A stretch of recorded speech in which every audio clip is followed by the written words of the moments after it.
I also have the distinct pleasure to introduce Mr. Guy Thomas. Mr. Guy Thomas is an expert in systems engineering of signals intelligence sensor systems and other maritime surveillance systems. Mr. Thomas has decades of broad-ranging experience in bringing high-tech systems of systems into being. He is the inventor of Satellite AIS and instigator of the unclassified SIGINT, or Signals Intelligence, satellite called Amber, A-M-B-E-R. He was also the Person of the Year at USGIF in 2015 for space-based maritime awareness, and is a nominee for the Space Technology Hall of Fame. A couple little factoids I think we'll all find interesting. As Mr. Thomas was the first person to be authorized to wear both U.S. Navy and Air Force wings at the same time. He was also the first person in the U.S. Navy to be qualified in 4 distinct warfare areas: surface, subsurface, air, and space, which is a significant accomplishment. Mr. Guy Thomas, thank you so much for being here and being part of a Blue Marble Week. I'm handing it over to you. Okay, gentlemen, ladies, I should definitely have that last presentation. I should definitely say ladies. It's very impressive, very, very impressive. C-SIGMA stands for Collaboration in Space for International Global Maritime Awareness. When I invented Satellite AIS, I was part of a team responding to President Bush's request from day 11, 9/11, literally on the day of 9/11, that we look at what our vulnerabilities were to maritime terrorism and what we could do about it. With my background, I became the chief technical officer of that team. And then when the other fellow was recalled by his previous command, the Naval Center for Naval Analysis, I took it over and wrote the concept that went to the president. During that time, our research showed that there was a possibility of one of the systems that the Coast Guard had, a collision avoidance beacon called AIS, that could do our tracking that we said needed to be done. And so I spent the next 3 years begging people and telling people it was really important. Are you seeing my screen? You are, okay. I am unfortunately not able to advance it. Why is that? Okay, there we are. Are you seeing this bar across the front? Probably are. Basically, what happened was that eventually the Coast Guard agreed to give me money to build my first satellite. And we got it built. It took 4 years because I had come out of the black world of working for the NRO. And we were going to ride on a commercial satellite for the Russians were supplying at that time. And they found out who I was and said, no, we're not going to let you launch your satellite on our system because we think it's probably a CIA plot. It wasn't an NSA plot. It was an honest commercial vehicle, but that delayed us 2 years in getting to it. But what we're trying to do here is basically follow this continuum right here. Basically, we're going to collect the data. Process fuse the data. That'll develop information, which will lead to the analysis, will lead to knowledge, hopefully. Then, via display and decision aids, understanding, from which, again, hope for the leaders, but we'll have wisdom. That's the whole idea behind what we're doing for maritime domain awareness. But it became obvious to me that what we were doing for the security of the United States, and it was from talking to organizations such as we have here and other people coming to visit me, that we were going to link into the various synthetic aperture radar satellites that were going up to develop our system. And it became obvious to me that it wasn't just for the United States, and it wasn't just security. It actually had a huge impact on environmental protection and resource protection. I had no idea at that time when I started this that fish stealing was a multi-billion-dollar industry. Also, poaching of oil and gas was another huge problem we had. Additionally, we now know that they're also taking the minerals. Right now, the communist Chinese are trying to steal sand off the bottoms in front of Taiwan, and that's actually causing a lot of heartburn. They're taking that sand and using it to build other islands that are in international waters that they're now claiming their own. Who would have thunk it?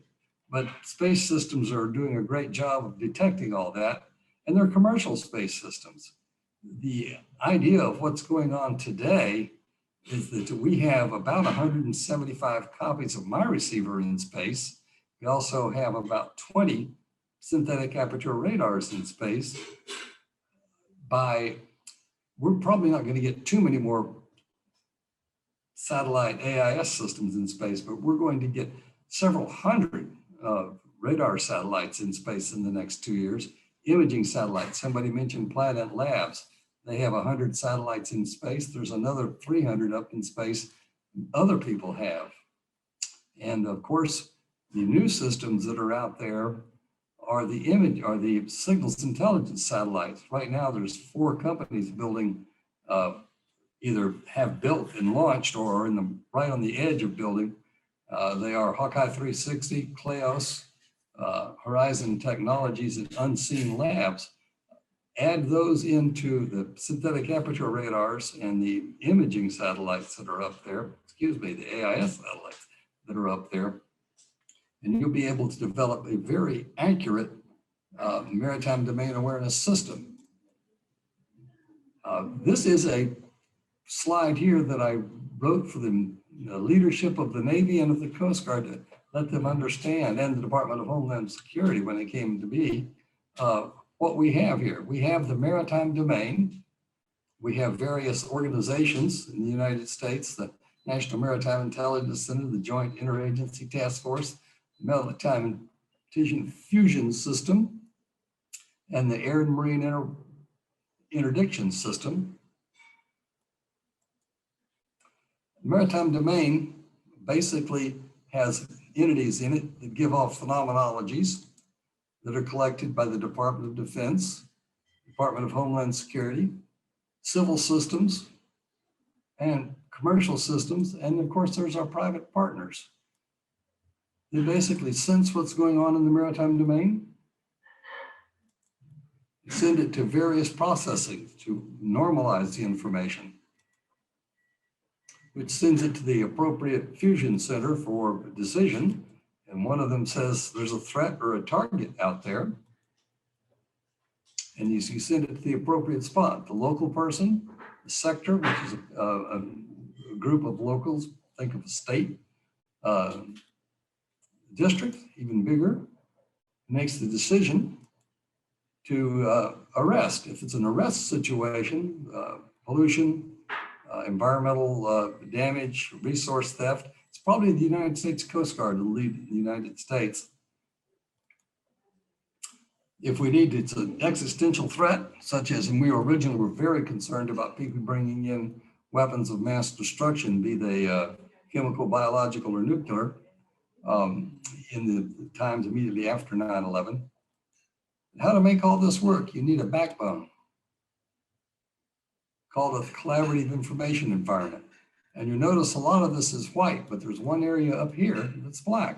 And that's because, yeah, you do have your intelligence sensors, but the vast majority of these sensors out here are actually not classified at all. And we can share them. And I've been saying that since day one. I think within the last 2 years, I think people are finally beginning to understand this is a global problem. And I now call it global maritime awareness. It's a user-definable interface. Each of these levels here needs a different level of information and different speed level as well. From the bottom up, you basically have your data. It goes through the Department of Homeland Security, other government agencies, Department of Defense, civil, commercial, and international. And you have to data conditioner to make it understandable for all the rest of it. Data mining, fusion, pattern recognition, etc. Tools to do that. That goes into the collaborative environment, user interface, user-defined operational picture to understand bottoms up. These are all concept operations. I do have another brief that takes a lot longer, It's of all the different systems out there today that we're doing. But I only have half an hour. Is that correct? Yes, Roger, about 15 more minutes. Roger that. Thank you. Basically, we're developing smart push and smart pull. People can define these systems.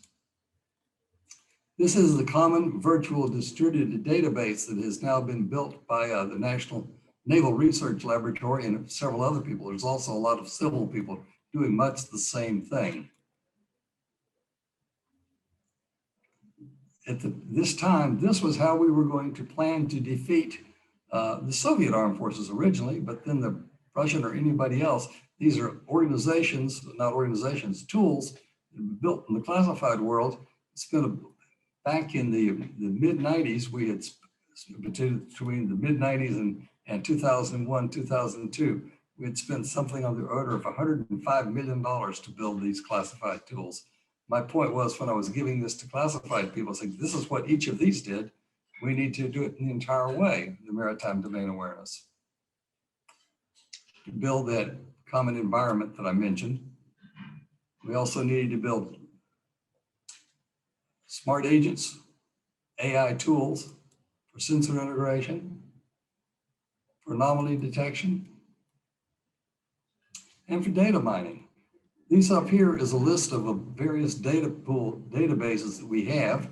They mean something in the classified world. They don't generally, if you're not in the classified world. Interpol, of course, confidential, law enforcement sensitive, unclassified systems. It actually, the unclassified systems out there are now far outweigh the classified systems. Sense it goes up, comes back down to process, comes down to fuse, analyze it. It develops a talk, decide, act. This is from 2002.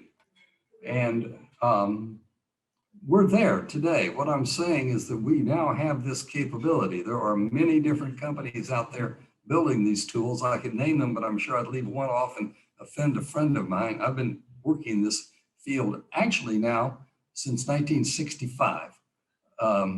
Yeah, that makes me an old guy, but it's still fun and I still feel young. And so with that, I'm going to stop and ask questions, sir. Ask if anybody has any questions as to where we are in this area. Oh, by the way, the bottom line is we need to build a common operational system that I call global maritime awareness. President Obama signed an order to make that happen, which has been ignored, which I could not believe. I spent 9 months from September 2009 until June of 2010 campaigning to get that signed by the president, and it has been ignored. If you don't think that's not frustrating, there we are. Questions? Right on. Well, thank you very much. What you're really showing is the complexity of these systems, right? Yes, the challenges, but most of those have now been met, Michael. Mm-hmm. All of these, I've been around this field for a while. Even I didn't recognize a lot of those acronyms and names. I'm sure most of our audience didn't understand the details of those pieces, but the gist of it is it's a complex system built upon other complex systems, and that infrastructure is necessary to understand poaching and in all of its flavors, poaching in fish, poaching in minerals, inappropriate actions, or just like writ large inappropriate actions. Yeah. So talk about what happened with your proposal to former President Obama. What led up to it? How did it happen? And what didn't happen that you were hoping for? The language was pretty specific. I was hoping you were going to show a slide of it. I had it. I've lost it. I'm not on that brief. I can't find it. Okay, don't worry about it. Just walk us through it. Just tell us the story of that I will just say invention. I think the system. Tell us the story of the system and what happened. Well, basically, when all these people started coming to me and saying they wanted to partner with me to build maritime domain systems, as I said, I realized it was an international system, and I wrote a paper that called "Collaboration is the Silver Bullet." And when President Obama came in, he tasked his cabinet to rewrite the national space policy. And they used the first paragraph of my paper saying space, and by the way, this exactly pertains to today as well. Space is one way we can all work together all over the world, and we should use it that way. And that was what my first paragraph said. And so the Department of State asked me to be part of that team. And after we had discussed what our problems were, Rob Emanuel asked us all, the chief staff of the president, to write if you were president for one day, what would you like to see done? 51 of us did that. Mine was ranked #1 in seniority and interesting. And I, of course, was delighted with that. And I briefed on what we were doing, but at the last minute, it got classified. It got put in the classified annex rather than outside. And I have been fighting that ever since then. But because it was put in the classified annex, the Navy seemed to feel that it was, and I had 23 years in the Navy, and I'm shocked. They seemed to feel that they were threatened by it and decided they would not support it. And so they basically, one of their senior executives was running the panel that was tasked to do this, and they basically ignored it. And they said they were doing it, but they've never done it. They did it at the classified world, but the whole point is that, as I've made several times in my presentation, there's a huge need for global maritime awareness. There's a huge need for maritime domain awareness nationally, but then when you take it internationally to everybody, it's a global problem. There's huge, many problems out there. Fish theft all over the world, oil theft all over the world, smuggling by sea all over the world, of narcotics, of people, of counterband, and weapons as well.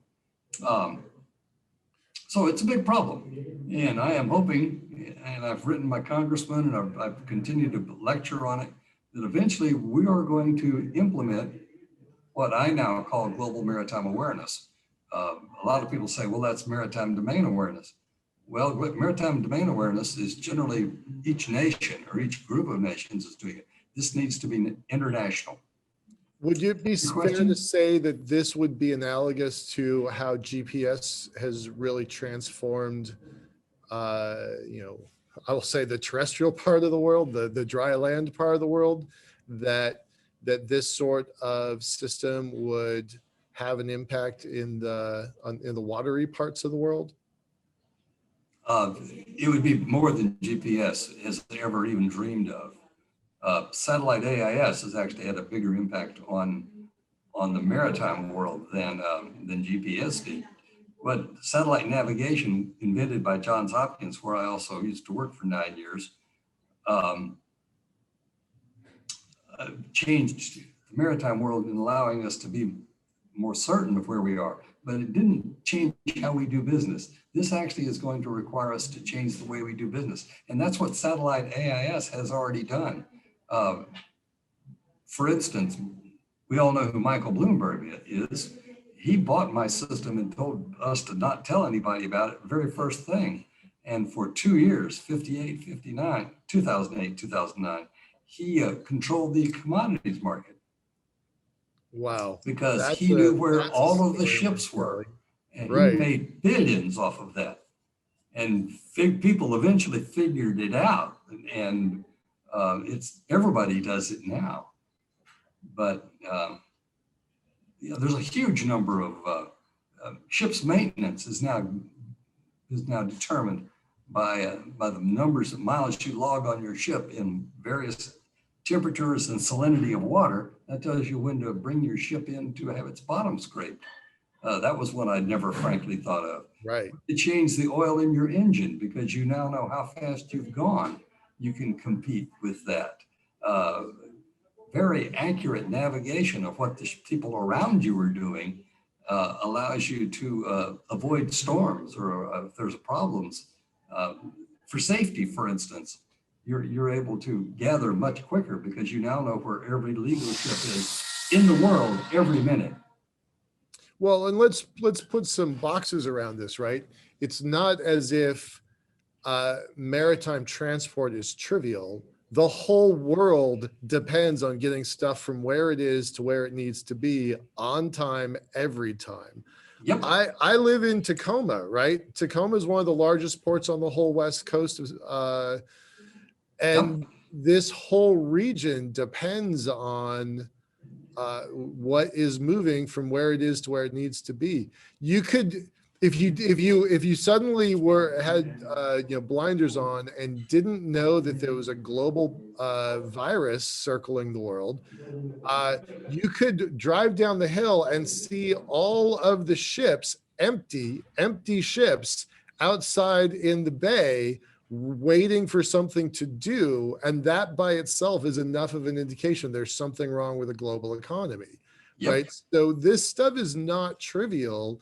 We don't talk usually about maritime development when we're talking about space, but your system is really kind of marrying those two divergent technologies. In fact, I wrote a paper that I called Space Global Maritime Awareness, where 3 global highways converge. There are 4 global highways today. Maritime, about 2,000 years old. Air, which is about 120 years old. Space, which is about 60 years old, and the cyber. And the last 2, space and cyber, are marrying together to totally change the first one, maritime. Absolutely. And I see it all the time. And that's what we're trying to get to during this conversation, right? Because we're talking about strategic space from the perspective of industrial base, from the perspective of positional, right? You know, where are you in the world, identifying where you are and where you are in space. So, go back to the person that said, hey, if you had a chance to, make a recommendation to the administration, are you going to rehash your original idea or would you update it? It's been a while since you posted that. Well, as I mentioned, people started coming to me in 2004 and describing where they thought space was going to go. And you didn't have to be the sharpest knife in the drawer because it was actually 10 different organizations from 6 different nations came to see me. Canada, Germany, France, Italy, Norway, which has a huge footprint in space because of its low terrestrial or low Earth orbit systems because of their position, and in Japan. Those 6 nations came to see me almost immediately. And the blueprint is clearly there to do all this. These people are all working this area. And I predicted that, and they were all describing to me where they thought space was going to go. And they were all pretty similar, but somebody said, well, there's going to be an explosion in space. And somebody else said, well, I don't want to call that an explosion. That has wrong connotation in any connotation, especially space. So I call it a tidal wave. There's a tidal wave of systems coming up that it's now breaking on us. It's today. I've been telling people they needed to prepare for this tidal wave literally for 15 years. And it's still the same. Yeah, you need to update it because it's no longer what's coming. It's here today. It's to use what's available to us. Do you have, I asked most of our guests about 2022, 2025 near-term changes that make 2035 better.